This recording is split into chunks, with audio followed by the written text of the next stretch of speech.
Venezuela అధ్యక్షుడిని ఎత్తుకొచ్చిన America అధ్యక్షుడు ఆ దేశానికి తనను తానే తాత్కాలిక అధ్యక్షుడిగా ప్రకటించుకున్నారు. అదే సమయంలో గ్రీన్లాండ్ ని ఎలాగైనా కబ్జా చేయాలని తహతహలాడిపోతున్నారు. ఈ వ్యవహారం కొలిక్కి రాకముందే ఒకవైపు ఇరాన్, మరోవైపు క్యూబాలపై కన్నేశాడు. మరి ట్రంప్ ఒకేసారి ఇన్ని యుద్ధాలు చేయగలరా? గ్రీన్లాండ్ ని ఆక్రమించి ఇరాన్, క్యూబాల్లో ప్రస్తుత ప్రభుత్వాలను కూల్చేస్తారా అంటే అది అంత తేలిక కాదనే చెప్పాల్సి ఉంటుంది. గ్రీన్లాండ్ పై దాడి చేస్తే ఆ ప్రాంతంపై సార్వభౌమాధికారం ఉన్న డెన్మార్క్తో పాటు మొత్తం యూరోపియన్ యూనియన్తో అమెరికా సంబంధాలు చెడిపోతాయి. మరి నాటో కూటమి విచ్ఛిన్నమయ్యే ప్రమాదం కూడా ఉంది.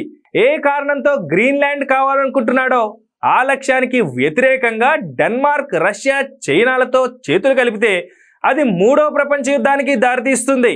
అయితే పరిస్థితులు అంతవరకు వెళ్ళకపోవచ్చు కూడా. ఇక క్యూబా విషయానికి వస్తే అమెరికా పక్కనే ఉన్న ఈ కమ్యూనిస్టు దేశంపై అగ్రరాజ్యానికి పీకల దాకా కోపం ఉంది. ఎందుకంటే కమ్యూనిజాన్ని ఎంచుకోవడమే క్యూబా చేసిన తప్పు.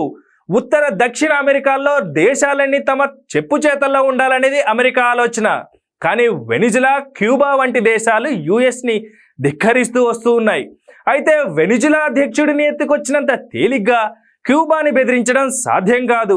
ఇక దీర్ఘకాల యుద్ధాల కోసం అమెరికా సైన్యాన్ని పంపడానికి డొనాల్డ్ ట్రంప్ పూర్తిగా వ్యతిరేకం. చిన్న ఆపరేషన్లు, బెదిరింపులు, టారిఫ్లే అంతకు మించి ముందుకు పోయే ఛాన్స్ కూడా లేదు. ఇక ఇరాన్లో ప్రభుత్వానికి వ్యతిరేకంగా అక్కడి ప్రజలు భారీ స్థాయిలో ఉద్యమం చేస్తున్నారు. కానీ బంగ్లాదేశ్లో షేక్ హసీనా ప్రభుత్వం లాగా ఇరాన్లో ఖమేనీ ప్రభుత్వం బలహీనంగా లేదు, మానవత్వంతోనూ ఆలోచించడం లేదు. ఆందోళనకారులను ఉక్కుపాదంతో అణిచివేస్తున్నారు. అక్కడి ప్రతిపక్షం బలంపైనే ట్రంప్ వ్యూహాలు ఆధారపడి ఉంటాయి. బంగ్లాదేశ్ లాగా అధికార పార్టీ చేతులెత్తేయకపోతే ట్రంప్ చేసేదేమీ ఉండదు. 2025లో ఇజ్రాయెల్, అమెరికా సంయుక్తంగా దాడి చేసినా ఇరాన్కి పెద్దగా నష్టం చేయలేకపోయాయి. మరోసారి బాంబులు వేసినా ప్రభుత్వాన్ని మార్చే పరిస్థితి ఉండదు. మొత్తం మీద 2026 డొనాల్డ్ ట్రంప్ ఆశలకు అనేక సవాళ్లు విసురుతోంది.